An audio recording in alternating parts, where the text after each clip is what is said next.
Veg ప్రియులకి non veg తిన్నట్టుగా అనిపిస్తుంది మునక్కాయ తింటే. మునక్కాయ టమాటా కర్రీ. ముందుగా స్టవ్ పైన కడాయి పెట్టుకొని 3 టేబుల్ స్పూన్ల వరకు నూనె వేసుకొని, నూనె వేడైన తర్వాత ఆవాలు, జీలకర్ర, సన్నగా తరిగి తీసుకున్న ఉల్లిపాయ ముక్కల్ని వేసుకొని కలుపుకోవాలి. ఉల్లిపాయలు కొంచెం ఫ్రై అయిన తర్వాత 1 టీ స్పూన్ అల్లం వెల్లుల్లి పేస్ట్ వేసుకొని పచ్చివాసన పోయే వరకు ఆయిల్లో మంచిగా ఫ్రై చేసుకోవాలి. ఇప్పుడు ఇందులోకి కొంచెం పసుపు, అలాగే సన్నగా తరిగి తీసుకున్న కొత్తిమీరాకు వేసుకొని కలుపుకోవాలి. ఉల్లిపాయలు ఫ్రై అయిన తర్వాత ఇప్పుడు ఇందులోకి టమాటా ముక్కల్ని వేసుకొని టమాటాలు మెత్తపడే వరకు అటు ఇటు కలుపుతూ ఆయిల్లో మంచిగా ఫ్రై చేసుకోవాలి. టమాటాలు ఫ్రై అయిన తర్వాత అరకిలో పొట్టు తీసిన మునక్కాయ ముక్కల్ని వేసుకొని కలుపుకోవాలి.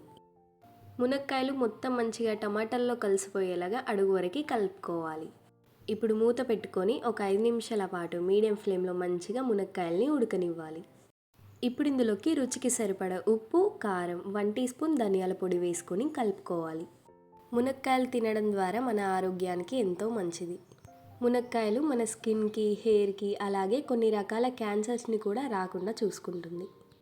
ఇప్పుడు మునక్కాయలు ఉడకడానికి సరిపడా కొన్ని వాటర్ పోసుకొని కలుపుకొని మూత పెట్టుకొని దగ్గర పడే వరకు ఉడికించుకోవాలి. చివర్లో సన్నగా తరిగి తీసుకున్న కొత్తిమీరాకు వేసుకొని కలుపుకుంటే వేడి వేడిగా మునక్కాయ టమాటా కర్రీ రెడీ. ఈ కర్రీ చపాతీలోకి, రైస్లోకి చాలా బాగుంటుంది. మునక్కాయ టమాటా కర్రీ.